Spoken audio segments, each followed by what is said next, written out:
All right. This is session 2 of IC Stars Cycle 48, Civics 101. I'm your friendly instructor, Tom Tresser, sharing my screen so we can get going.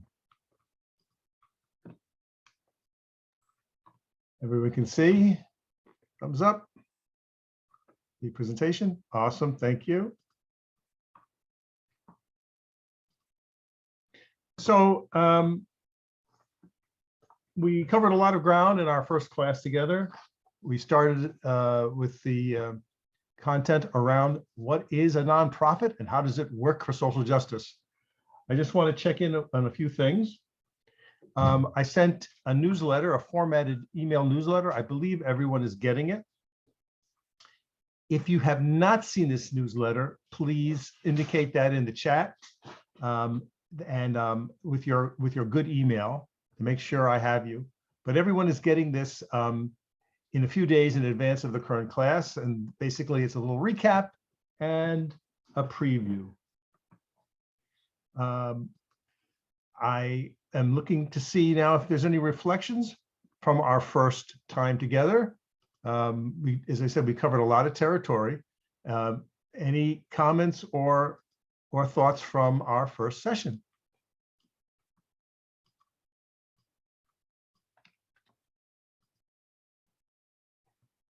I don't hear anything. Okay, fair enough.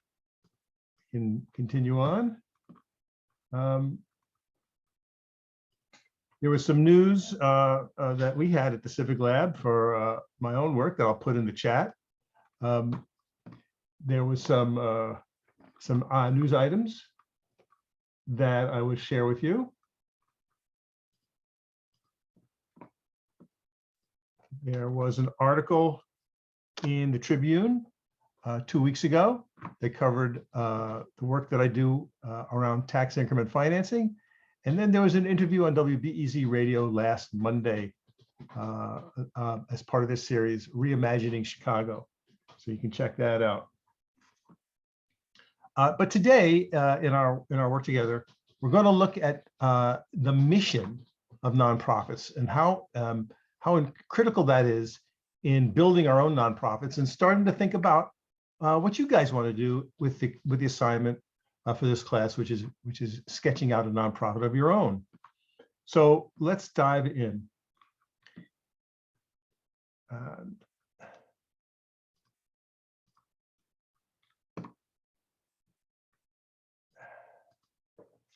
right. So the first question is, what are we fighting for? You know, so when we say mission, we're really doing a shorthand for that. So when you hear the word mission, if with regard to this work, what does that trigger for you? You know, what does that mean? You know, if someone says, what is your mission in life? Or what is your mission? What are we really asking? You can unmute and just throw something in or put it in the chat. Like, what is your purpose for doing That's something? right. Yeah. So what is your purpose? And does anybody want to add to that or go deeper with that? Purpose for what? Purpose. Say a little more.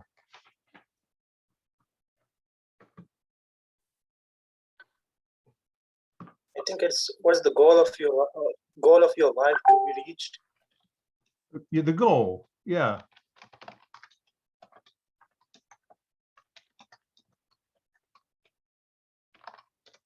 Okay, fair, good. Anything else when you hear the word mission? What does that trigger for you? When I hear the word mission, I hear both of those terms, purpose and goal, right? But those terms have like, I would say like qualifications to them, right? Like what does these goals consist of? What is the purpose driven by? What type of service work? So like mission is when it comes down to not-for-profit, like service work. That's what I think. Yeah, right. So it's propelling us someplace. Yeah. And can you say something like, is this like a word that's sort of bland? Is it about, or is it designed to make you feel a certain way? Like when I hear the mission statement, what emotions do you think one should be having, or potentially have? Excitement. Yeah, say again. Excitement for what? To accomplish the task, to serve, help people. Yeah. So to put words in your mouth, Sean, it's something like I'm inspired, right? So when you think of the word inspiration, you know, this is a word maybe you hear in a house of worship. You know, that is a word that is it has an emotional ring to it, doesn't it? If I'm inspired, I'm not bored, I'm not. And by the way, is this all a mental thing, or is it a bit of a spiritual and a mental thing? Is it both? It's both. Right. So there is an element of emotion here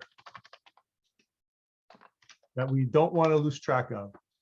Now, I know that in the science of technology and coding and the disciplines that you're learning at IC Stars, a spreadsheet is a spreadsheet. The formula is only going to work a certain way, right? It's not, I can't argue with you about that.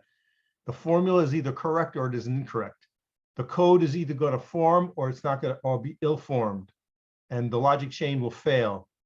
It's not a matter of that Daryl feels strongly about it. If he doesn't format his spreadsheet properly, it simply isn't going to work. Isn't that true? Yes. But with this work that we're speaking of here now, we have to talk about the role of the emotion, and we're going to get into this in a second. But yes, the word inspiration is very important. And it's not enough for you to be inspired, you personally, Jamal or Michael, to feel strongly about something. You must be able to articulate it. Yes. Part of the problem is, how do you communicate your issue to others? I'm putting that into the chat. And it starts, part of it starts with this idea of the mission. What is the mission of the organization? So we all know this guy, right? Greatest. What was he fighting for?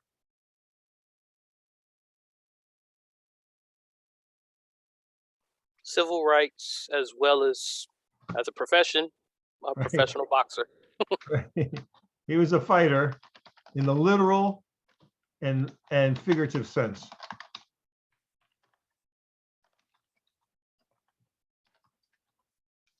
Civil rights. Anything else?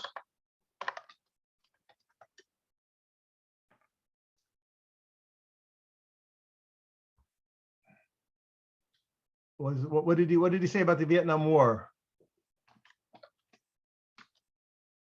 You remember? Off top, He was against the war. yeah, he said it wasn't his fight. What's his fight? He says, why do you ask me to go and kill a bunch of brown skinned people thousands of miles away from here, and I can't even, get served in a restaurant in my own country? That's pretty hard to hear. It's still kind of hard to hear, but that was his stand 50 years ago. So Ali, certainly one of the most famous people on the planet while he was alive, and certainly much revered in his passing. But when I think of a fighter, that mind, it comes to my mind. Obviously, there's other ways to fight other than your fist, but that was his chosen profession as a professional athlete.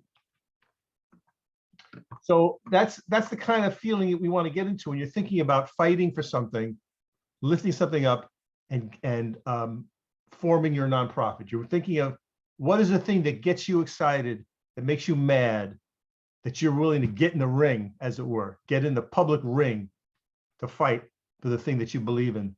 either to make something go away that's bad, or to make something positive happen that is not yet here.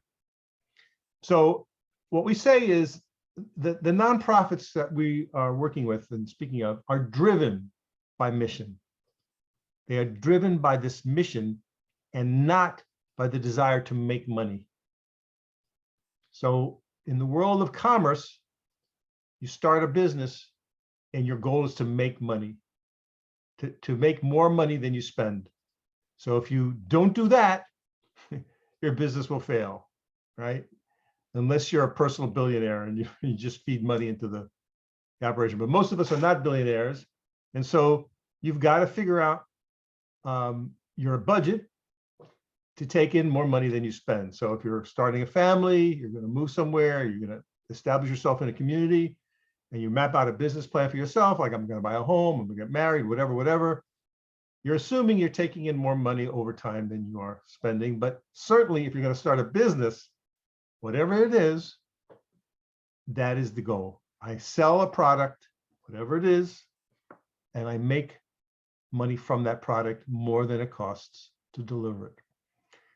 However, in the world of nonprofits, they exist to deliver some service or respond to a situation that is not being addressed. A situation that is unmet, or sometimes I use the term, it's an unmet need. I'll put that in the chat. Nonprofits service unmet needs. So let's stop there for a minute. Well, why do we need that even to happen? Why do we need this whole mechanism? Why can't things just take care of themselves? People be fed, justice served. Why can't Microsoft do that, or Apple? Because the world don't work that way. That's not what they're set up for, right? I don't even know how that would work. You could say Apple could have a charity. You know, you buy an iPhone, you buy a computer from Apple, and it could be that Apple has a charity and they give money away, but that's not their business, is it? That's not their core business, right? Okay, so we're saying something important here. We're saying that for many reasons, things aren't getting done. They're not being done by the government, and they're not being done by the business community. And these are important things. And so there exists a tool in America called the nonprofit organization that allows us to create essentially an entity to pursue that unmet need, to make it whole, to make it right, to provide the service where nobody's providing it. And that is what drives the nonprofit. That's its true North Star. That is the guideline for everything the nonprofit does, as well as what makes it unique. This is a key factor. You could say, well, I get Apple is unique. It makes Apple computers, and I, Tom Tresser, cannot start the Tom Computer Company and just rip them off, you know, and use a plum as my logo. But I just like steal their hardware. I steal their, no, I would be arrested. Can't do that. So the nonprofit is serving a need that the business community and the government community simply can't or won't do. And that is what makes it unique, and therefore why you would support it. And it kind of follows from that. Everything else follows from that. If you don't grasp that, then we're sort of stuck. Is everybody okay with this so far? This concept of the mission, super critical. Okay, cool. What is the mission of IC Stars? What is the mission of IC Stars? You're there every day.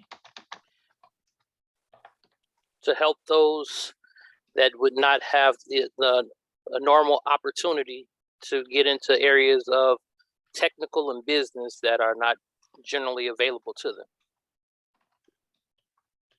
Okay, what kind of people are those? So just to add on, those are the kind of people who, for some reason, because of like life situations, are not being able to get the education, the traditional education that they need. for them to get into these areas? Yes. So are these tall people? Um, No, What kind of they're people? financially and ethnically oppressed, I guess. Sorry, Troy, I didn't mean to cut you off. I would say traditionally underrepresented, mostly minority communities. Right. Also, the extends to building leaders as well. Yes, sir. Right. So it's people of color mostly that we're talking about, but not 100%. But the idea is there's folks in America who have not been welcomed into the tent of business leadership, and certainly not into the arena of technology leadership, or sometimes called STEM, sciences, technology, engineering, and math. They'll call them the STEM fields. Vastly underrepresented, people of color, vastly underrepresented, women of color, usually underrepresented, right? Like this, like a tiny fraction, right? So if you just want to say, be blunt about it and just say, okay, America, 100% of people, 40% white, 30% Latino, 30% African-American, whatever gross, numbers are, you would say, well, shouldn't it be like that in the technology center? So if I just picked 100 technology leaders at random, shouldn't I expect to see 50-60% of them white, and 30-40% black, and 40-30% Latino, and about 50-50 man-woman? That's kind of, again, how the gender breaks down in America. The answer is no, not even close. So what went wrong, right? So something went wrong. Okay. What else can you tell me about the mission of IC STARS? You're articulating it well, but what else?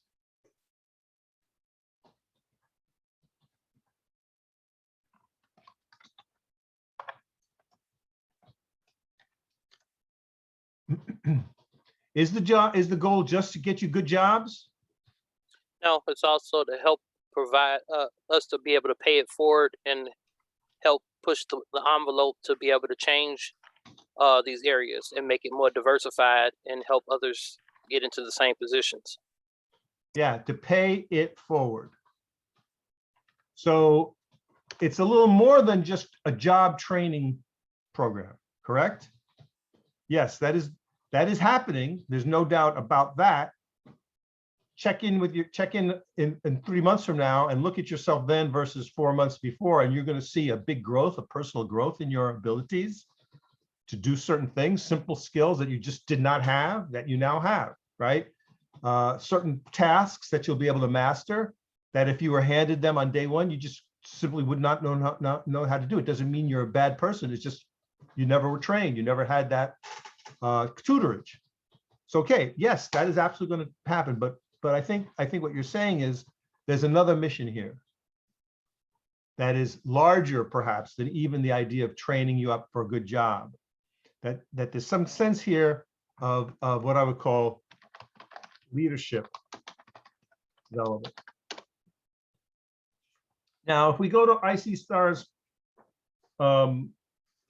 website, we're going to see some language. And I invite you to click over to their website and Google around and see if you can see it. They say something like, using project-based learning and immersion teaching, IC STARS provides an opportunity for change-driven future leaders to develop skills in business and technology. So that sounds a little like what you're saying. It's a little more dry, personally, but I think that gets across the spirit, doesn't it, of what you guys were just saying? But they go on later. If you have to click a few pages, they make me work. Our mission, IC STARS, works to activate a technology community of change agents. Oh, now that's a nice word. I like that. To power social and economic freedom, working with low-income young adults. Now that's a specific group. Providing them with employment opportunities and preparing them for community-based advocacy allows us to achieve our social purpose. Now to me, that's a little sharper, isn't it? It uses the word change agent. So you can ask staff, what is the mission of IC STARS? Which statement is is the accurate one. I mean, there are like 2 or 3 of them. They all sound somewhat similar, right? But you should be able to articulate that mission statement without hesitation. And I think you're not quite there. But it does suggest a few things. What can you tell me after listening to the mission statement? What can you tell me? You know, what does that tell you about IC Stars?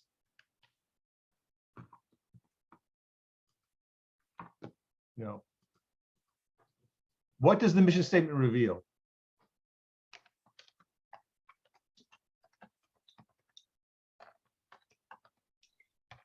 That they want to empower people that will pay it forward. Right. So in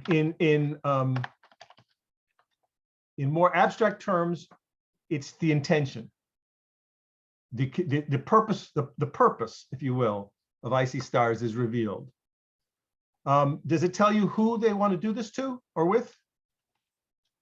They do, don't they? The audience or the target, and using marketing language here, the customer, or perhaps the beneficiary.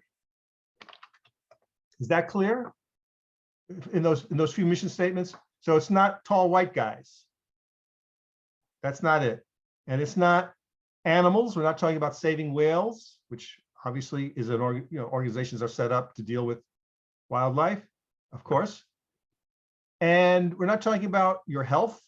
So we're not talking about like giving you cardio checkups or your diets, right? That's not in there.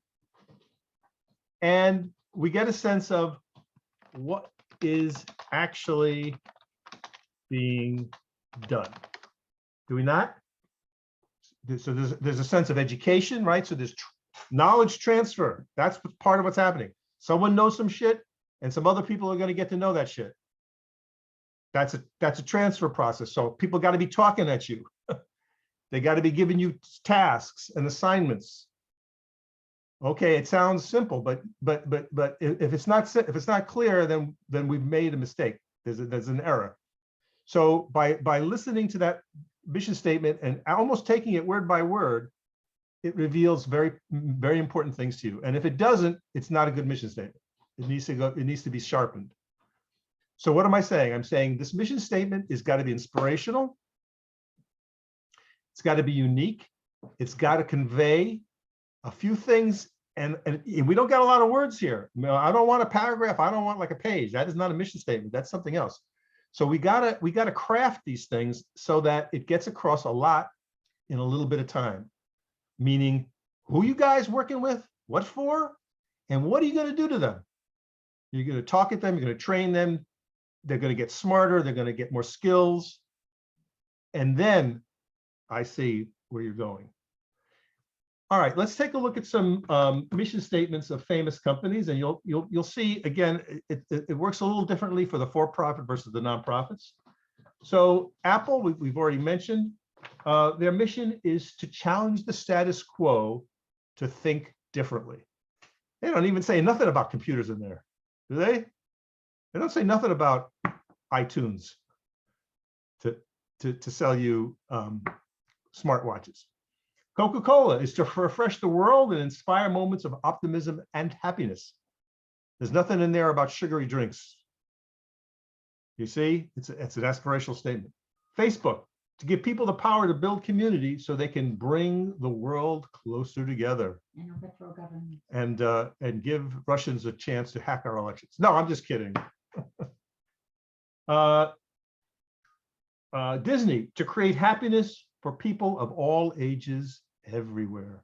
There's nothing in there about Mickey Mouse or the Avengers. You see what I'm saying? So these are the mission statements of global brands who have command hundreds of billions of dollars of revenue. And in those companies, nothing happens in that company that doesn't advance that statement. So that statement is used, if you will, as a planning tool. Like when somebody's proposing something at Tesla that doesn't do that, it's not going to happen. if it doesn't accelerate the world's transition to sustainable energy, it won't happen at Tesla. All right. That gives you a sense of some for-profit, not sort of very high level that I would call aspirational statements. Now, when we talk about our brothers and sisters in the nonprofit world, it's similar, but noticeable differences. So these are nonprofit mission statements that we've gathered for you.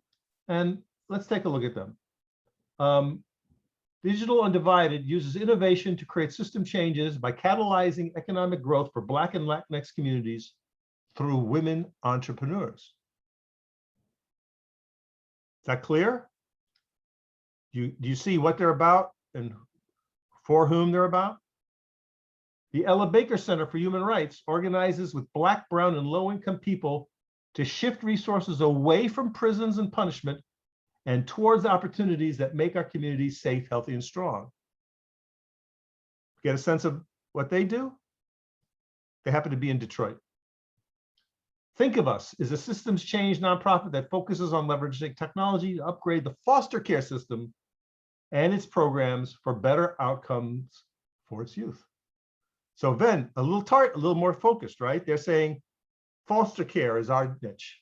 We're not over there in healthcare. We're not talking about parks. It's foster care, which is kids. The Harlem Academy drives equity of opportunity for promising students, guiding them to thrive at the highest academic levels and one day make a mark on the world. Sounds a little like you guys, doesn't it? Similar. Okay.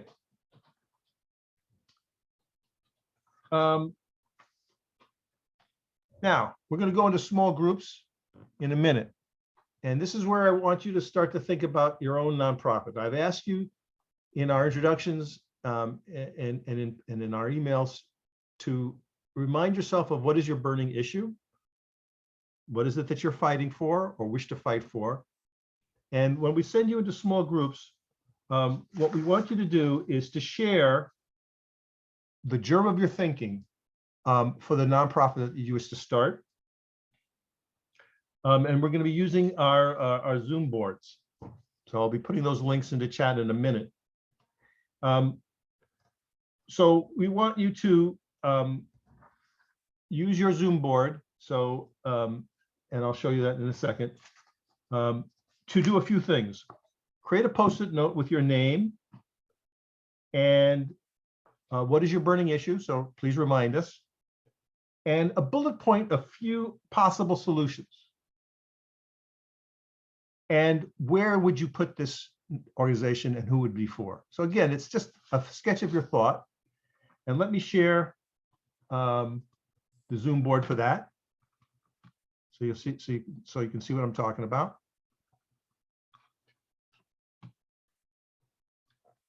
And I'll put that in my browser right now.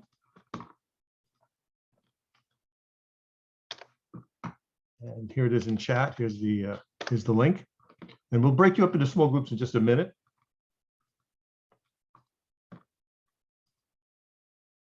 So what you'll see when you get to the Zoom board, you'll see a number of them, and please take the Zoom board for the name of the number of your group. And I put a sticky already there as an example. So for me, I said, well, my name is Tom Tresser. My burning issue is economic justice that hurts people of color. And my idea for programming could be something like, well, maybe a micro-lending program or possibly a food co-op. So that's the extent of my thinking right now. And I would put it in a community, a disinvested community, perhaps Lawndale, perhaps Englewood. That's about as far as I've gotten. So that's the suggestion. Please use that to guide you. And now I'll be putting you into the small groups in just a moment. Stop my share. Go into small groups. And here we go. I think we'll create 3 small groups.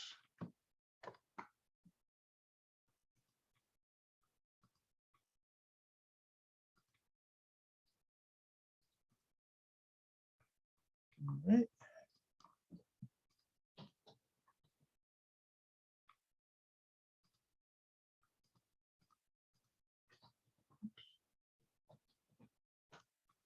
and all you'll go.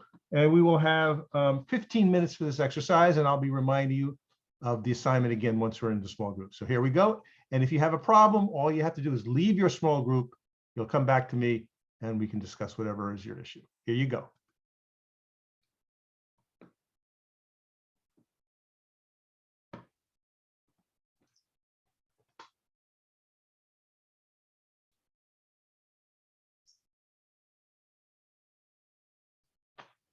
All right, put that in chat.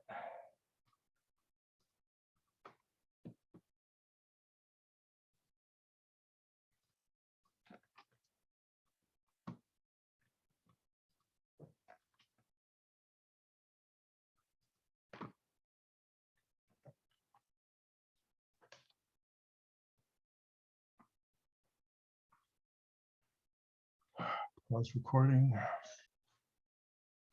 Okay, welcome back. I started to see the Jamboard start getting filled up with good stuff. Thank you for jumping into that exercise.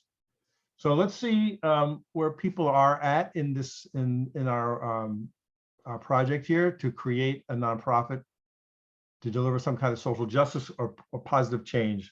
Jamal, where's your thinking at so far? What do you got?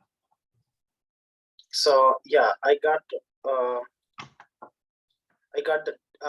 to educate the pupil about the disadvantage of cutting trees and using of plastic bags, how badly it's killing the environment and other organisms. Okay, so I get a sense of your mission, you know, the thing that's bothering you. You just have to put it someplace.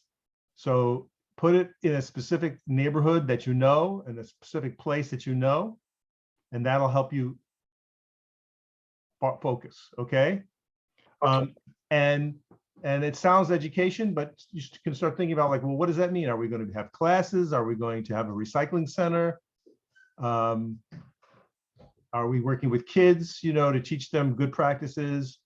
You know, think like, okay, now, you know, I'm gonna have an office on 110th Street. What happens in that office? You know what I'm thinking? You know, I'm gonna hire people. What are they gonna do? What's my job description?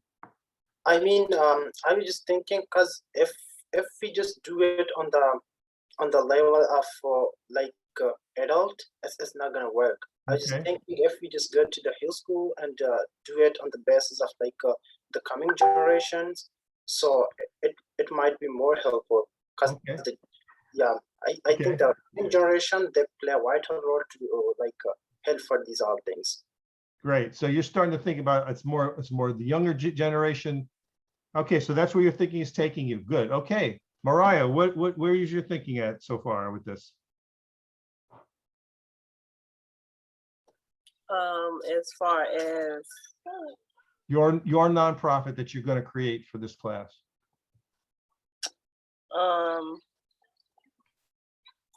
I know exactly what I want to do. I mean, it's like what I actually want to do in real life. Yeah. So What is it? I want to have a resource center for youth to bridge the gap between the women and the men in the brown communities. Mhm. And have a program that offers non-traditional learning with skills and trade options, as well as job offers possibly after they finish. Cool. So you've got a little more detail, a little more thought there, just located in a specific neighborhood. I mean, in any urban area of Chicago. Well, you pick. Area that I feel like. You got to pick one for this assignment. You got to pick one. So you don't have to answer now. Okay. Just think about it. Daryl, what are you thinking about? Real.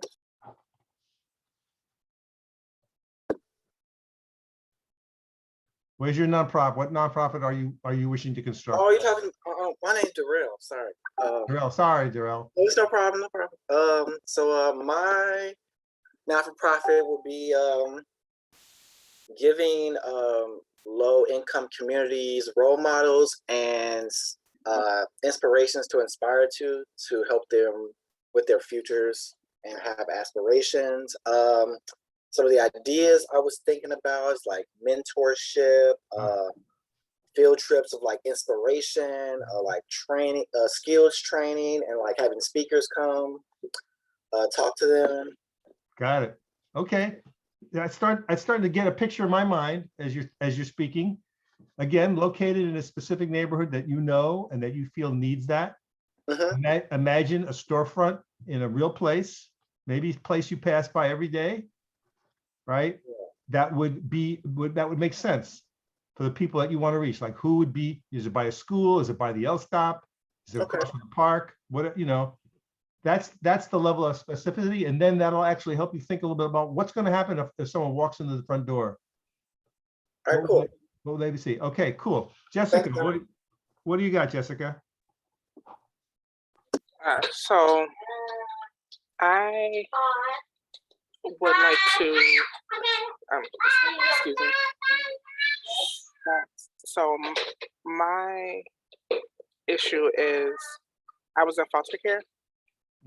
And while I had a support system once I turned 18, most 18-year-olds and high school graduates do not have a support system. Their checks stop and they are turned out of wherever they were living and they are sent to fend for themselves.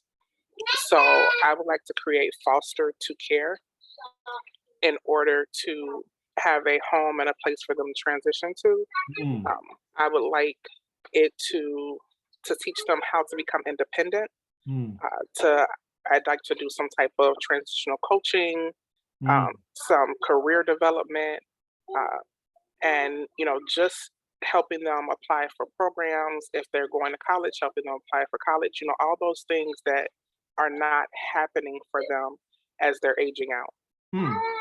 All right, that is very super focused. That is awesomely articulated, and I start to see it in my mind as you speak. I can see we need a physical building, obviously, if this is a place that's going to have people coming and going and maybe return to several kinds of class. This is not a one-time thing. I just walk in, I get a flyer. No, I'm gonna have to come back probably. So again, where is it going to be? Imagine the community that you go to or are familiar with. That's a storefront place or space, perhaps. Maybe it's part of a church, maybe it's its own thing. I don't know, whatever makes sense to you. But you're very clear. I really appreciate that. Angel, what do you got?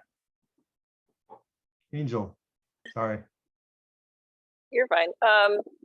So yeah, my nonprofit idea is pretty much like teaching the younger generation, specifically in areas where there are like food deserts or like lack of healthcare access, and like teaching kids kind of how to grow their own food and like eating healthy, maybe having cooking classes or something, and kind of teaching that like next generation to like watch out for their health and like be more kind of environmentally conscious. So yeah, maybe like a center of some kind, or I can like, there would be people that would go to different places and like have classes, or something like that, something along those lines. Okay, I'm seeing an urban farm. Yeah. So again, that's not something that can happen in the loop. So where in Chicago or some other community that you know of that has land that's available for this thing you're speaking of? So I'm imagining people growing stuff, right? And then there's also the learning. So I have to have some kind of class space. And if I'm being fed, then there's got to be a kitchen if we're actually making food. So again, I start to see it, because as you start to speak it, I start to see it. So think about that. Where would this be? And just flesh it out a little more. But I see you're on your way. Isamar, what do you got? My burning issue is recidivism, and I would like to take icy stars and implement it into the prison system. I think the rate of reincarceration is like 70% in America. and the lowest in the world is 20% in Norway. So it's 70% within 5 years. Those who are released are likely to be reincarcerated. So if we can take programs like IC Stars that bring tech training, you greatly reduce that rate. It can be reduced like through basic education, right? Reading, writing, those types of things. Wow. But there are programs that exist, but it's not like well organized, well funded. The prison system is a giant corporation, right? And they're not in the business of rehabilitation, and that's where we need to focus on. All right, so this is a slightly different take. This is great. So now it's like you got the model. You just want to do a deal with Sandy to say, look, you got Yes. you got the blueprint. I mean, it's working. This is like cycle 48, so we must be doing something right. Absolutely. Right. So let's just take that. And so the novelty of this, I love this thinking is, well, let's go to a place that doesn't have this, could never have this. They don't want to have this. They ain't going to have this. So let's partner up and get more bang for our buck, so to speak. You don't have to prove the model. The model is proven. Yeah. So it's a slightly different kind of sell. It's a kind of slightly different, you know, so your thoughts are a little different from your colleagues. Is partly you're thinking about who do I have to convince? You know, so if you think about Cook County, let's just say for argument's sake, we're going to start in Cook County, because this could be obviously a national thing. But let's just say for the sake of this experiment that you're going to focus on Cook County. I'm going to ask you to think about who has to bless this. You don't have to answer now, but knowing what you know about the Cook County carceral system, how would it work? And pick a location. So obviously there's many courts and facilities in the county. Pick one place to start with. And I think that'll be really fantastic. Cool. Michael, what do you got? My thought is to have a full area sports company title. The name I had thought in my mind was Sports Behind the Ball. I'm actually looking at it because my burning issues are a combination of economic injustice and financial education for youth. And it's weird because of the way I tied it together. I thought about something that is good for engaging youth that would keep them acclimated, and also different functionality, because I also wanted to think about who I can get tied into it, what type of financial backing I could have for it.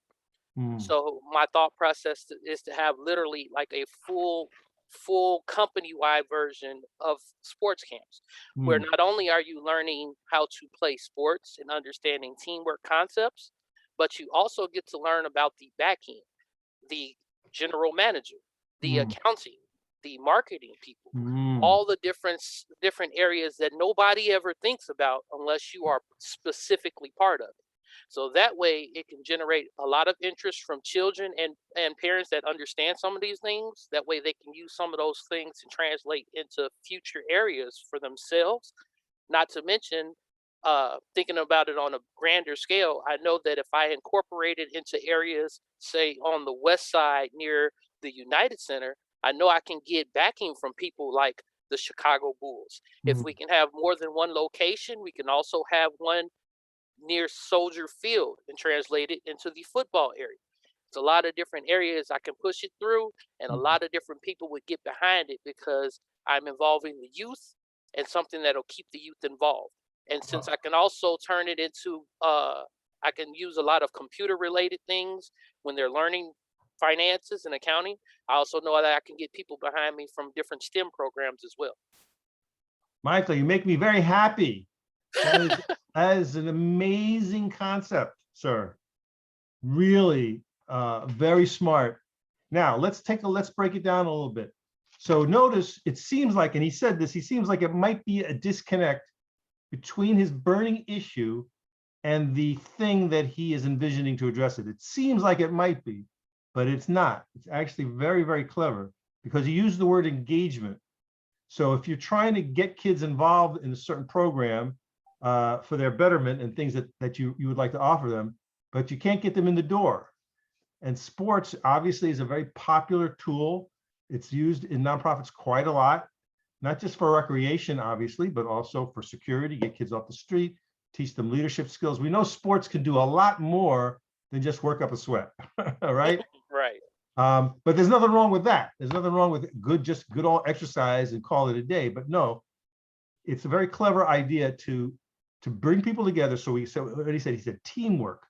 So how does a good team work? How does a good coach work with a bunch of strangers? They walk into a room, they never met each other. This one's tall, this one's short, this one's a fast runner, this one's a slow runner, this one has got a great arm, this one is kind of clumsy. But how are we going to make them together to work as a good team? That's a skill. So teaching coaching is great. But then he said something even crazier. He said, well, what about the math of it?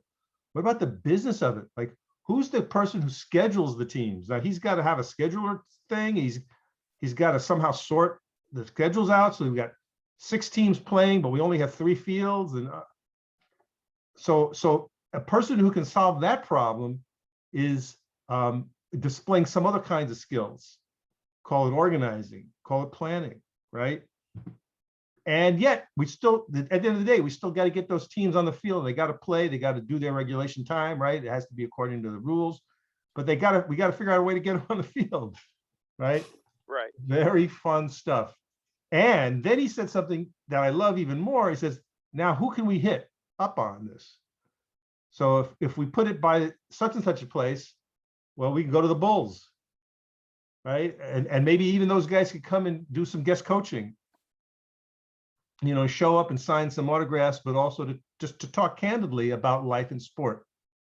Like, you know, how do they do it, and what problems they have as well, if they're African American men or women from the women's game. You know, what other issues have they confronted? You know, that might be, as you say, role models. And so you're being a little sneaky, but clever, I think. Okay, well, you've got a very clear vision. So again, I would ask you to think of putting your first camp or your first outpost or whatever in a specific place, and maybe it's by the Bulls place or by the Definitely by the United Center. By the United Center. I would start with them. They're the biggest contributors to most charities in the Chicagoland area. Right. So okay. So your thinking takes you there. So it's a West Side location, and you might even take a look at Google Map and go crazy and pick an actual address. You know, an actual physical intersection that meets your needs. It's got to have whatever certain field size. Now, does everybody see how we're brainstorming here? How this organically makes sense? Does everybody see how we're kind of jamming?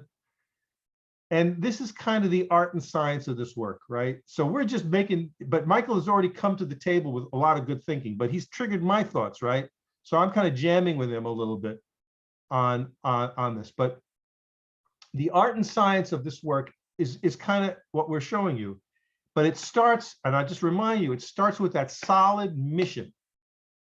It's solid need that Michael has articulated to, and I'm sure if we pressed him, he could give us a lot more evidence, right?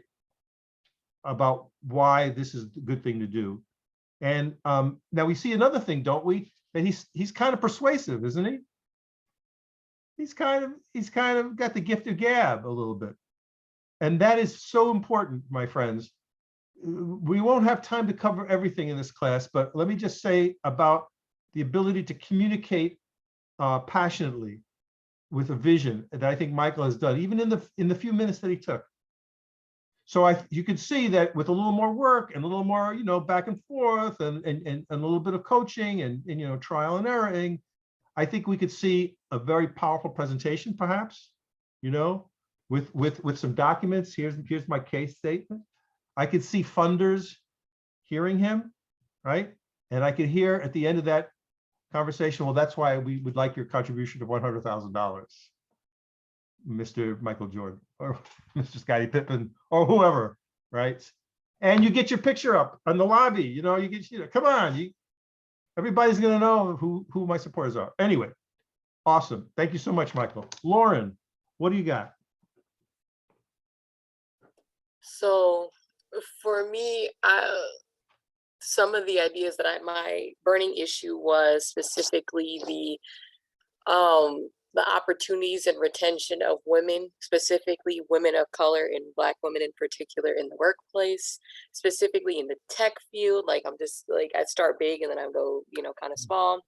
And I actually was looking and actually did some research, and there were already places like Girls Who Code and things of that sort that were already existed and things of that sort. So in my mind, I had like a meld of something like that plus IC Stars, but specifically tailored specifically for women. Got it. If I'm making any sense. But no, you're making perfect sense. That's I know the Women Who Code very well. And so again, your heart takes you to that place, and so you would then do a little more research to say, well, like, how underrepresented are women of color, especially Black women? How underrepresented are they? I mean, we know that they're underrepresented, but is it like usually crazy underrepresented? So you have those facts at your fingertips. And so again, for the sake of the exercise, pick a specific place that you know. Imagine, again, it doesn't have to be a walk-in center. I'm in love with the idea of walk-in centers, but it doesn't have to be. It could be in some other building that's already there, like a United Way or a Boy and Girl Club or something like that. Yeah. But the main challenge is physically, where would it be? Yeah. And that'll help you out. Very clear. And it's okay to copy a good leader. I mean, it's okay to copy IC Stars, and it's okay to copy Girls Who Code, but then you should take a look at them and see if they're missing anything. Yeah. What's missing? And if they are, okay, yeah, they didn't think of this. I'm going to add whatever. Cool. Okay, Troy, what do you got?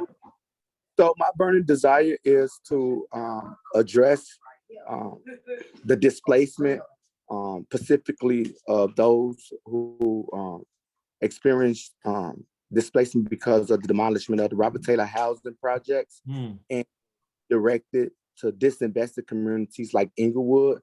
So specifically, I want to provide service to members in Inglewood that I believe experience deprivation to housing, violence, unemployment, the lack of childcare as a result to deficient and exacerbating public policies. Okay, so you got a bit of a wide focus there, but you're focusing at least on Englewood. So that is a specific place that you know and you have a feeling for. So imagine walking around Englewood, again, some physical place that you know, some maybe it's an old grocery store that's gone, Walgreens that's closed, because it sounds like you need some space. This is not a tiny storefront. So it sounds to me like it's a little bigger space need, but imagine where that would be. And you've got to narrow it down. You mentioned housing, trauma, violence, people experiencing violence. So just pick one or two things of that list, and then think of what is going to happen when I walk in the door. So if it's about housing, are you actually building housing? Okay. So if you are, then okay, that's cool. It's the same thing. Like, okay, there's a vacant lot. There's lots of lots. So what would that housing look like? It's not a skyscraper. We don't have, that's not going to happen. But maybe it's rehabbing a 30-unit building. That is kind of doable. And then maybe in that housing where people can live, that's the service you're providing. But maybe on the first floor, there's some kind of community center that speaks a little bit more to that education and other services. Like where would I get my blood pressure took? Well, maybe that's in the community center. That space down there where there might be a healthcare professional or other things that you might be imagining. Okay, cool. Again, people are in different places, obviously, with their ideas and their spaces and the kinds of things they're imagining. So you can see some people are thinking of like a place, like I want to start in a certain place. Other people are thinking of certain kinds of people, you know, and others are thinking of certain kinds of services. So it's a mix of all those things where you guys are at. Sean, what do you have?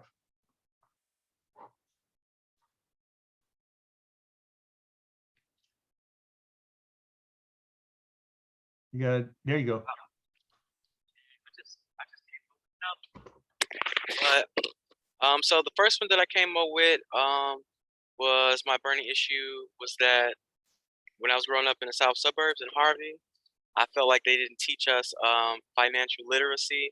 And then as an adult, I worked for a financial institution, and I noticed a lot of people didn't know a lot about checking accounts, savings accounts, how to write a check, didn't know anything about loans or anything like that. So my program would go into, you said pick a place. I was just gonna say the south suburbs, Mhm. Harvey, because it's where I grew up. Mhm. And we would partner with schools and park districts and even parents, and we would teach the children about loans and stocks and bonds and just everything, so that by the time that they were 30, they would, you know, have a nice understanding and, you know, good Cool. credit. Yeah. Okay, again, very sharp vision. I like the fact you pick a location that's known to you. South Suburbs, Harvey, cool. Harvey, unfortunately, has been run by very corrupt people, and they are in a mess. So the good people of Harvey are suffering from a lack of leadership. So again, this is a perfect example of like, well, you know, maybe the government should be doing that, or like the local library or something. But they're kind of suffering. They're kind of halting along. Their leadership has been spotty. So, great example of a needed thing. So maybe you partner with a local bank. So you got to know a little bit about whose bank, who's set up, and what branches are open in Harvey right now. I mean, are there and if the answer is, well, there's really not a lot of opportunities, that actually is an opportunity. So you could actually approach a bank that talks a good talk about community investment and say, here's a chance for you to make good on your words, partner with me, and we'll open up a branch in Harvey that will have a community outreach as well as actual tellers. So you operate the teller, that's your business, but in the community side, that's where I have my classrooms, you know, and maybe even a bookstore or something, you know, some other thing happening, or a little juice bar or something. So it's very busy. People are coming into this place for banking and for getting some juice or whatnot, but there you are in the middle of it all, offering your classes as well as outreach. So I'm imagining a kind of a fun place like that, as well as what you were calling outreach. So, you know, you would be sending people into places. So there is the school, the church, the park district, and your team is visiting them on some kind of basis, but also inviting them to your house. And that would be fun too. So I can sort of walk in and discover this place, as well as be invited there. So again, great start. Thank you, sir. Mohammed, where are you at? Hey Tom, how are you today? Okay. So my burning issue is basically to create opportunities for people of color in the business and the tech field, just like IC Stars is already doing. And in addition to it is basically just creating like a support system for people who migrate from other countries to the US. And when they do, like they have so many more problems than anybody else, right? So let's say the language barriers are there, the digital divide is there. Yes, they might be coming into a relative's place or something like that, some friend's place, right? And all they're given is maybe just an address to the DMV, and they're like, just figure it out by yourself. So I just want to create like a place where people can come into, have knowledge about, and from there they can start exploring different places. They wouldn't have to walk miles just to get to the DMV, or you know, like bicycle places just to get more information. And this sounds like it comes from your personal experience, am I right? It does. Yeah, that's the best way to start one of these things, when it's something that's you lived it and you can talk about it, and stories are very important. we're not going to get, unfortunately, too far down the path of communication skills. But you can imagine telling your story, Mohammed, of how you encountered all those things. Like, I didn't know where to go. I didn't know where to go, and I made mistakes. And you know, it's not good. You know, the stories are not good, and other people's have even worse stories of encountering these difficulties. Those are powerful things for you to hold on to. So the same challenge. Where's it going to be? What community? Is it a community that services Pakistani people, or people coming from China, or people coming from India? I mean, people, different populations have certain landing spots in the city where their forebearers have come before them, and it's just known. Like if you're coming into this country from a certain country, from Ghana, say, up till you go to a certain place in Rogers Park, there's African style restaurants, right? Serving the foods that are familiar to you. So again, give some thought to where in Cook County might this be. Think of it again as a location that already has a lot of people living around it who have that origin story that you're speaking of, and that they would just see this place. Like they wouldn't even know necessarily anything about it, but it would say in the many languages, welcome, help here, come here first, right? And maybe, you know, maybe even at the airport, as people are arriving, you have your employees passing out cards in different languages saying, first stop, Muhammad's house on 110th Street. You know, Muhammad's welcome nest or something, you know. Use the language that's appropriate, use the terms that are appropriate, you know, but the idea is one place, one stop to come, you know, for help. Whatever it is, get orientated, get your feet on the ground or whatever. I'm feeling a lot of that. It's like, I don't know which way to turn. I'm going to go every which direction. Yep. And so that's fantastic. So again, locate it in a specific place, and that'll really help you out. Okay. I believe that's everybody. I really appreciate you guys thinking. And I'm going to put now into the chat a link to the resources that I've set up to help you accomplish this assignment. It's a Google shared document. That's your instructions for your final assignment that's due on June 7th. Each intern will be given 5 minutes to make a presentation. So you'll need a PowerPoint presentation. And again, we'll tell you a little bit more about that. And you're gonna upload it to SlideShare. And on this slide deck, you're going to do a few things. You're going to name yourself and your cycle number. You're going to say the name of your nonprofit. So that's a fun exercise. That's the last thing you do. Don't jump into it right away. Let the name be guided by the mission and the location. But if you have a great name, that's fine. But I say wait a minute or two before you name it until you locate it and sharpen up its mission. Where's your organization to be located? It would be great if you could do a little Google map and cut that map out and put it in your presentation so we actually see where it is you wish to operate. What's the issue you're addressing? So again, rephrase your burning issue. My burning issue is, and then you're getting pretty good at explaining it. Just give us a few sentences about that if you would. Then please find 2 data slides somewhere online that represents the gravity of the issue that you're speaking of. So if someone had picked mass incarceration as their issue, you would go to some place online and you'd show me a chart about the number of prisoners in America versus the rest of the world, the number of prisoners that are of color that are versus white, et cetera. And you say, you see, these charts show you how serious this issue is. So you find that I call it data porn, but it's out there. So please find at least 2 charts that show that. And then the mission statement. And we're gonna spend a little more time on that. I put in some links as I showed you. So you're gonna say the mission of organization X is to, and then you'll explain it, what the mission is, and 5 people from America, or I guess anywhere in the world that you would like on your board of directors.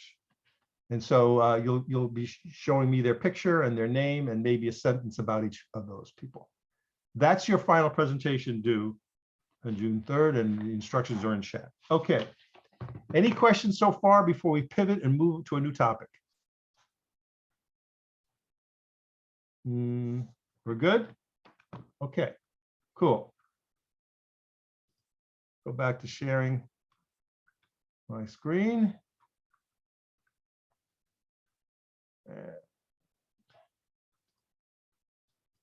There we go.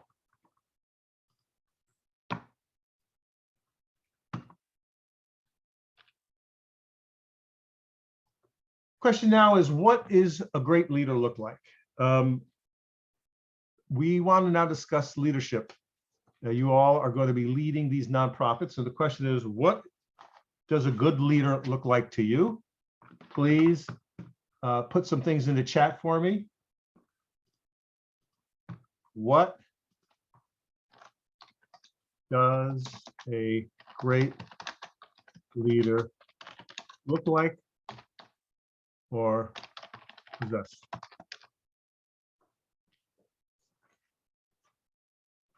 I say leadership, you say what? What comes in your head? What does a good leader look like to you? Great leader must have what?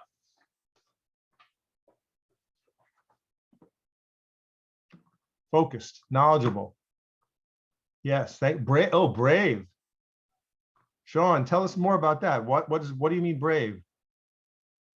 Because sometimes challenges will arise, and I think a good leader just goes kind of assesses it and is like the first one to put out the energy and effort to accomplish what needs to be done. Hey, honesty. Darryl, can you say what you mean by that? Honesty. How do you know someone's being honest? Sorry, I couldn't find my mute button. What was your question about honesty? How do you know someone is being honest? You really don't know if someone's being honest, but you have to trust that what they're saying to you is correct. But being honest is a skill of a leader. Well, I would say this: over time, you can tell someone is honest or not. I mean, if we only met one time and I'm speaking to you and I'm making affirmations to you, you don't really know anything more about me. But if I meet you 2, 3, and 4, 5 times, so over time, what would I have to demonstrate to you to say that guy Trusser, he's as good as his word? What do I have to show to you? I'm trying to think of the word. It's not coming to me in a second. How about consistency? Yeah, very consistent is one of them. How about treats everyone the same? Yeah. Okay, so we get the idea. Good decision-making skills. Okay, how do you know someone has good decision-making skills, Michael? What's evidence? Well, there's a combination of both past experiences and the personal experience that you have with them. You actually can see that they understand how to assess what's going on and make good judgment calls. So you've got some history. You're with someone and they're trying to solve a problem, and you say it was a complete screw up. It was horrible. The things this person did didn't help at all. It was a mess. I was there. I saw it.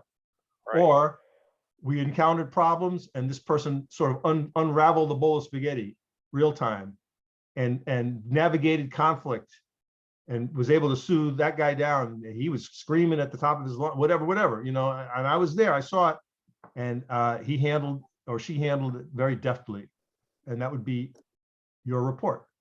But think of the specific behaviors. Again, sometimes we talk about this thing leadership, and it just sounds like we're always talking about Martin Luther King or something, and it just sounds way beyond our reach. But actually, these characteristics are very human and real. and grounded in everyday life. Collaborate collectively. That's good. Collaboration. So, Troy, what when someone is a good collaborator, what are you looking at? What's a good evidence to you of someone is a good collaborator? I think that some people initially in a introduction, right, ends by letting people know that their point is not the dominant point, right, and that all ideas is what is going to determine the success of whatever the mission is. So this idea of welcoming people into this problem, this situation. Now that again sounds so commonsensical, but yet think about the word welcoming. How does someone signal that they're welcoming? I'm welcoming you and I'm what? I guess I'm open to your ideas or changing my view. I could be persuaded, basically, if I'm allowing you into my space. Yes, sir. And so can I put words in your mouth, Troy, by saying you are demonstrated some humility? That's perfect. Exactly. Yeah. Now, again, humility is not a word that we like so much in America. America is kind of not a humble country. We're kind of throwing our weight around all the time, aren't we? And we like to think that we're tops. We're kind of the cat's meow, you know, despite the many problems that America has and inflicts on the world. And a lot of times leaders themselves aren't very humble, right? I mean, they're kind of full of themselves. But what Troy is positing is a slightly different, it's a different take, is that sometimes the leader we want is the one who is kind of like, I'm with you on this. Like, I don't know either, you know, but I want to hear what you have to say. I'm open. I don't know everything, right? I'm willing to listen and to be led in a way. So let's all put our heads together, you know, that kind of vibe. But that implies that you're saying, I don't know the answer. Otherwise, I would just tell you the answer and we just do it. Now, if we're in the military, that's kind of how it rolls, isn't it? Does the sergeant ask the private for advice?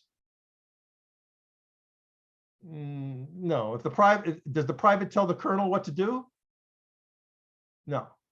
But we're not talking about that kind of leadership. So I'm going to now share with you a kind of leadership model that we believe in at the Civic Lab very much. And I've been teaching at IC Stars for quite a while. And it's called servant leadership. And let's listen to this video from Desmond Tutu, the Nobel Peace Prize winner from South Africa.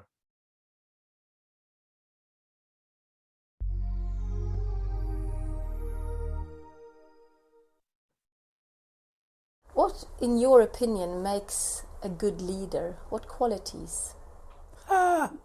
Yes. It's a question that we've had to deal with quite a bit, looking at some of the leaders we have had who have sometimes led their countries into disastrous situations. I think ultimately you want a leader who is also a servant. I mean, really, the leader is a leader because he is a servant. I mean, you look at some of the greatest leaders. Nelson Mandela is someone who is not in it for his own aggrandizement. He leads on behalf of, for the sake of. That is one. And it almost always is that the great leader will show just how he is or she is a leader for the sake of the land by suffering. A person who is a servant as well. That is, Yes. that is the ultimate. For me, yes, that you are not one who is seeking self-glorification, who wants to feather his nest. Just look, say at I mean, you can look at Mother Teresa or any, I mean, Mahatma Gandhi, the Dalai Lama. You'll see that a great characteristic is they are doing something, sacrificial in a way for the sake of those they are serving, and suffering. Well, the Dalai Lama has been in exile for 50 years. Nelson Mandela was in jail. Mother Teresa lives with the poor. She lived with the poor. Mahatma Gandhi, you could go on. Martin Luther King. And then the great leader is someone who is inspiring, inspires his followers, her followers. Aung San Suu Kyi. I mean, she said nothing very much for 11 years, and yet she remains the only real leader in Burma. Why? That somehow the leader encapsulates and somehow represents the best that is in the people, the aspirations of the people, and yes, it is someone who can inspire.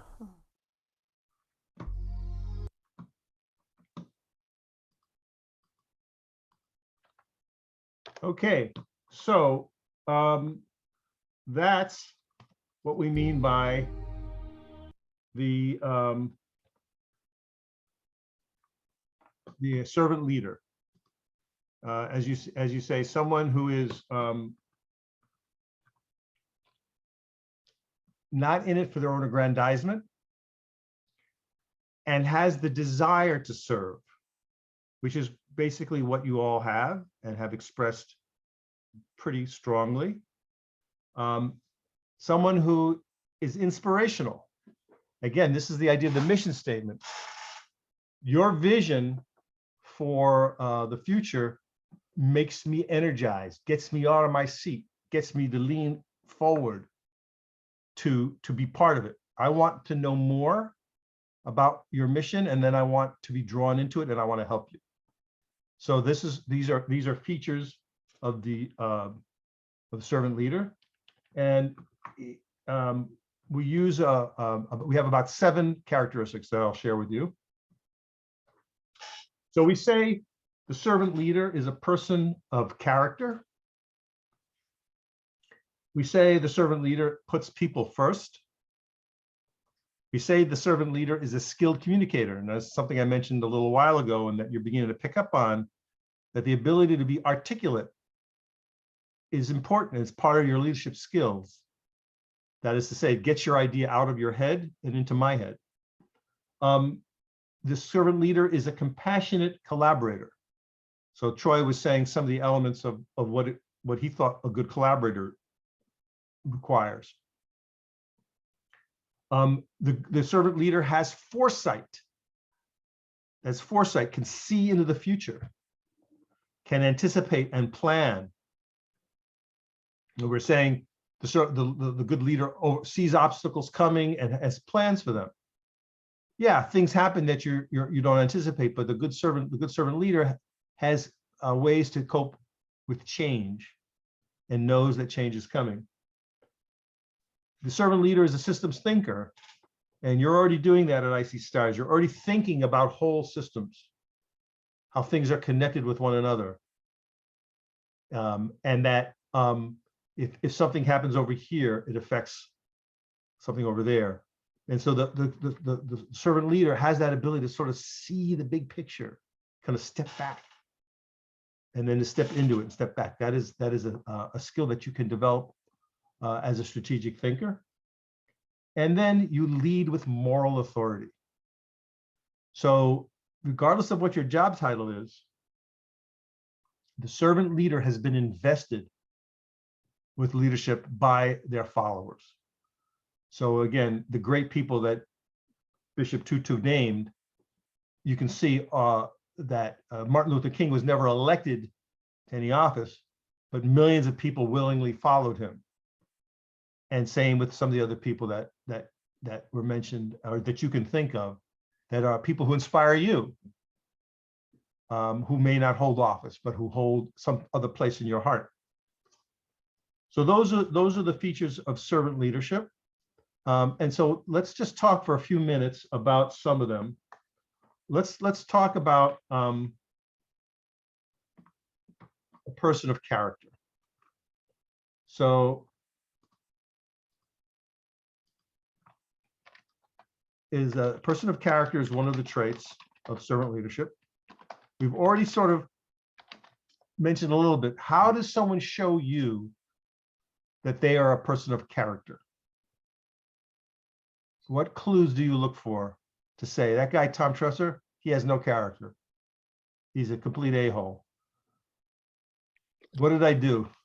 You can be dishonest. Yeah. Like tripped up in a few lies. Lying. Yeah, I'm a lying dog. So you lie, or you're two-faced, or inconsistent. No accountability. No accountability. Right. All So, courtesy. no courtesy. So it could be that I say to you, Sean, good to see you again. Good to see you, brother. And then I go over to Jamal. That guy's an asshole. Wow, I'm so glad he's at. I'm just being two-faced, you know, and that people don't realize that behavior spreads and is and you know it's sort of, you can't keep it secret. You know, it's hard to keep your two-facedness down, but it does come out. Treating people with respect. So it doesn't matter who you are. I treat you the same way as I treat others. So I don't treat, if I'm the boss, I don't treat my son or my nephew differently than I treat the other workers. Or it's the same rules for everybody. Would that be right?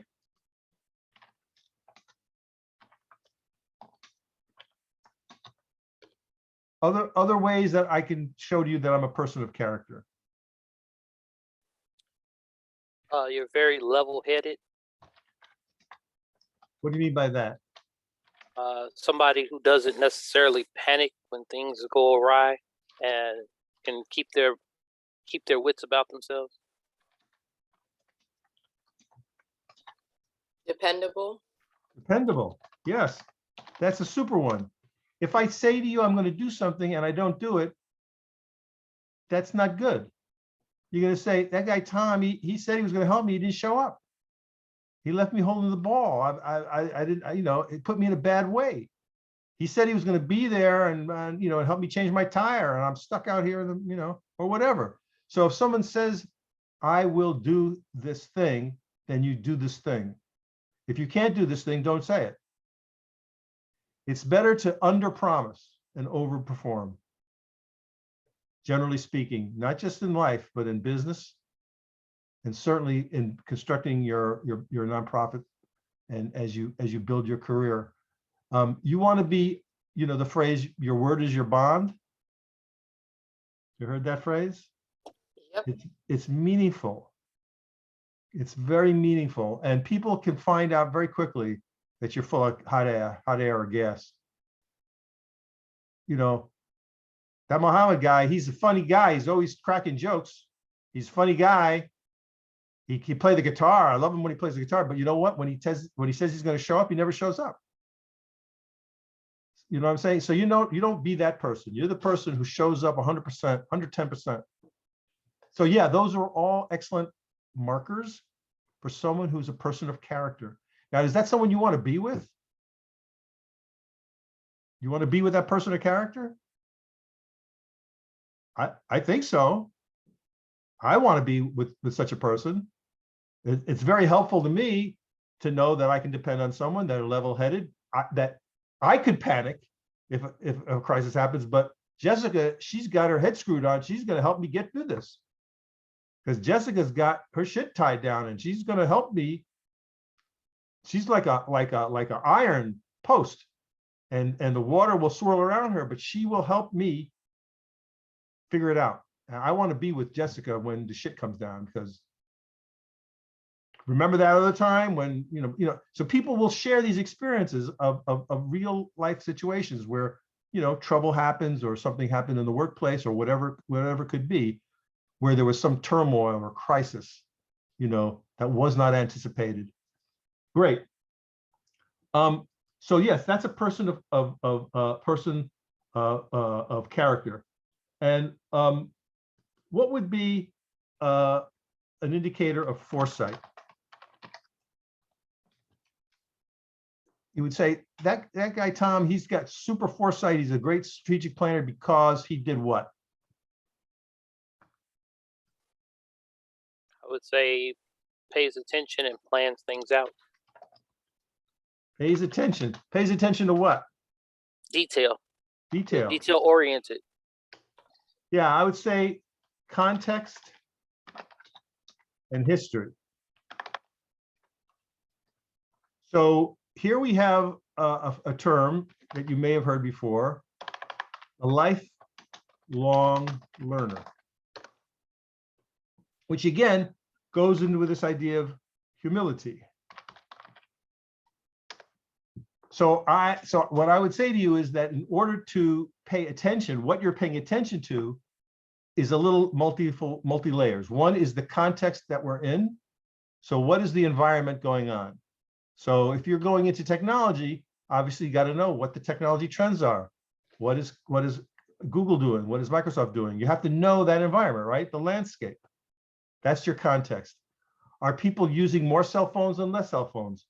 Are people in certain parts of the world, don't have internet, or they have internet, or internet is coming to Africa, but it's not coming to India, or whatever it is. The context is important, which means you got to be learning. Like, if you ask me right now, what is the country in the world that has the most internet connections? I'm going to say America, but I don't know if I'm right. So where do I know? Where do I have to go to get the good information? So you have to know your sources of data,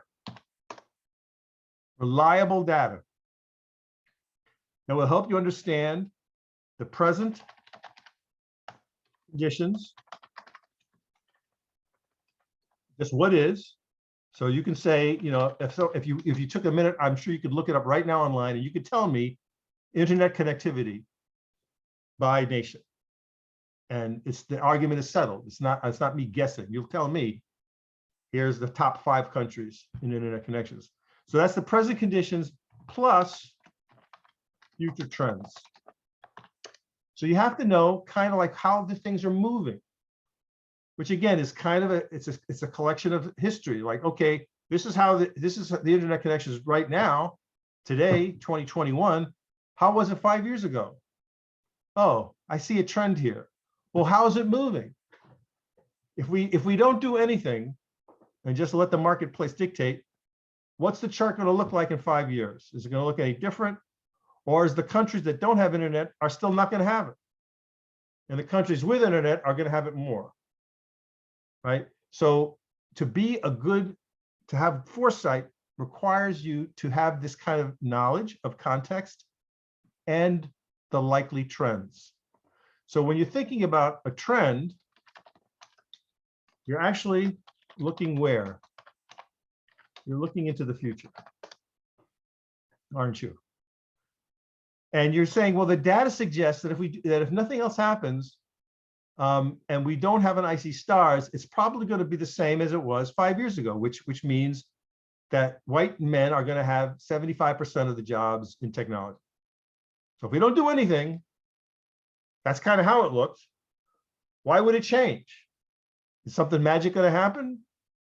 Not that I'm aware of. So unless you can say, oh, the Biden administration just gave $1 billion to historically Black colleges for engineering programs. So I'm going to predict that in 4 years from now, we're going to have more people of color entering that field because they will have been trained with master's degrees or whatever, bachelor's. So that way you could make a prediction, but you'd have to know something about the Biden administration, wouldn't you? So that's how that's what Foresight demonstrates. You're able to ask the right questions and have access to the good data to help you answer them and to answer the question of what's going to happen in the near future. Okay. And again, as I'm saying, one of the markers of that is a certain humility and curiosity. You want to know, you seek answers to complex questions.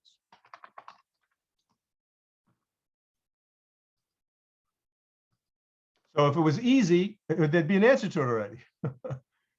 So you have a curiosity in your head that makes you want to ask these questions, and then you go seek the answers out. And as you build your portfolio of skills over time, you're going to have your sources of data. We don't have the time to go into that, but in a longer class, I'd ask you all, what do you read on a regular basis? How do you know shit? Do you read the New York Times? Do you read the technology trade press? Do you read whatever you read, you know, Agricultural Today to learn about food? So what databases do you have access to? You know, some people have access to, you know, like the library. You can go to the library and look stuff up. Anyway, one more. A skilled, we talked about this briefly, but it's worth dwelling a bit. A skilled communicator. How do you know one when you see one? Confident, laid back when he speaks, and just like speaks with a lot of confidence. Confidence. And how is confidence? How do you know if someone's confident? So if you're in person, their body language, their posture, the way they use their hands while speaking. Yes. Eye contact. That's super important. And body language and eye contact. So you're signaling by your behavior that you're really interested in the speaker. You're not on your cell phone, right? Because I'm talking to you, Michael, and you're like, your eyes are down by your cell phone. You may be listening, you know, some people can do that, but you're signaling to me, I'm not really into you, Tom. I'm checking out because I got to check I got an Uber delivery coming. I got to see, you know what I mean? Don't worry, I'm taking notes. You take it. But come on, we're all busy people. We're all multitaskers, right? And we're all technologists. But beware, my friends, beware of what message you're sending to your audience. You may think to yourself, I can text and read and talk and drive and put on my makeup and eat a sandwich and all that at the same time.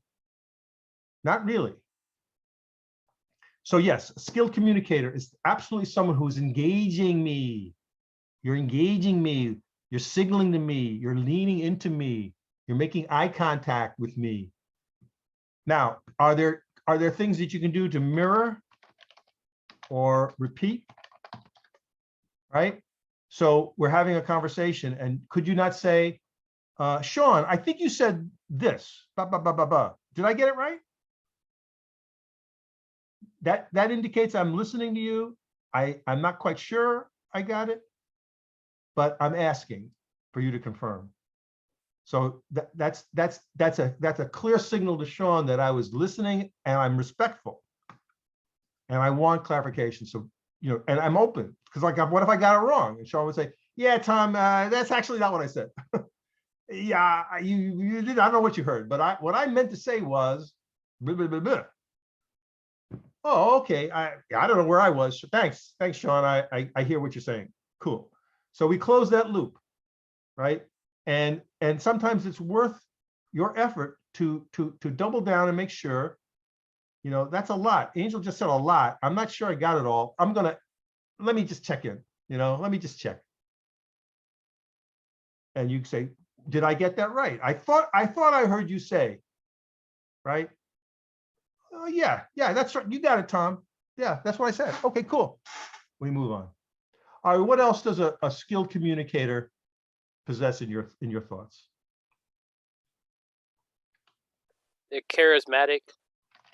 Ooh, what is a charismatic? What does that mean to have charisma?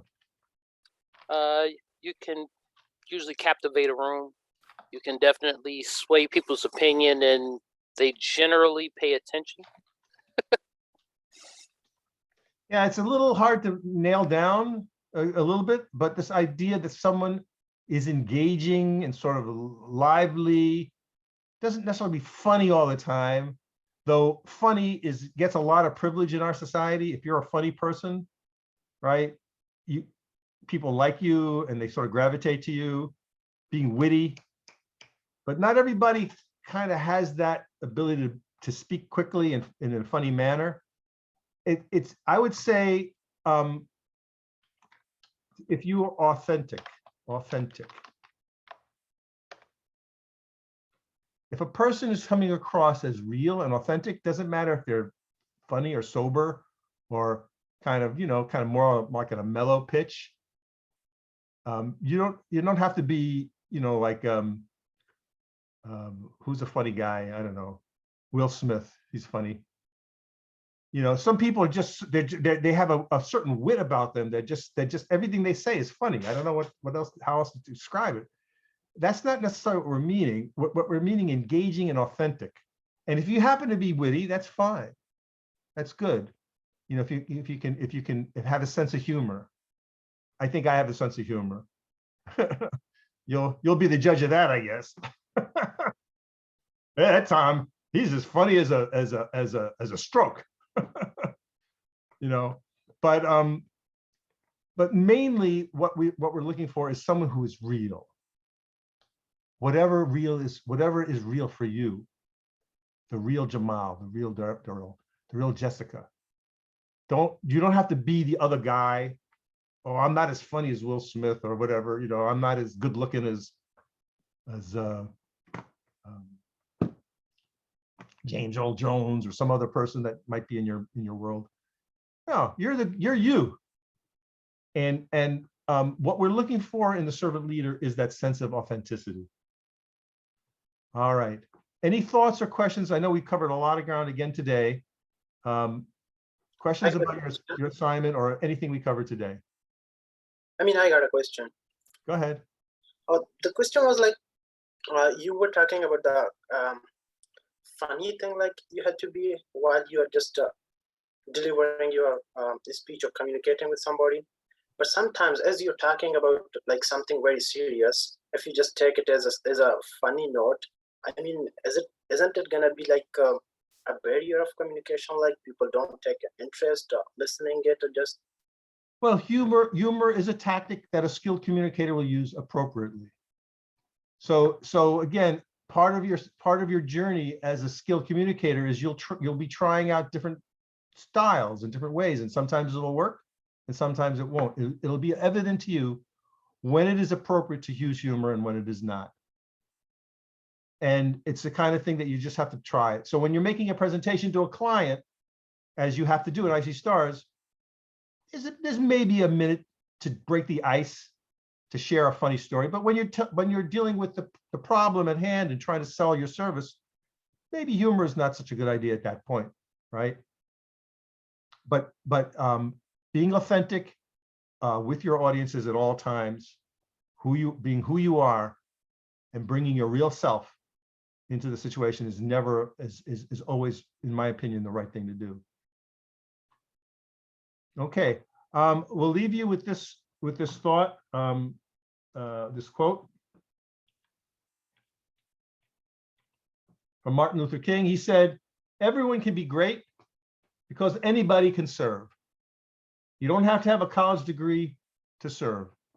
You don't have to make your subject and verb agree to serve. You only need a heart full of grace, a soul generated by love." And that's who I see before me right now. I see stars, cycle 48. So go forth and enjoy your week. And we'll see you next Monday at the same time, when we will continue our conversation about nonprofits, and we'll get into the idea of a board of directors and raising money for your board of directors and for your nonprofits. All right, everybody, have a good week. You too. Thank you. Thank you for your time. Thank you. Yeah, thanks a lot, Tom. We'll see you next week. All righty. See you next week. And just so you know, I got a nice big notebook that I'm keeping my notes in. I don't want you to think I'm not paying attention. I'd never say that about you. All right, guys. Bye. Bye-bye.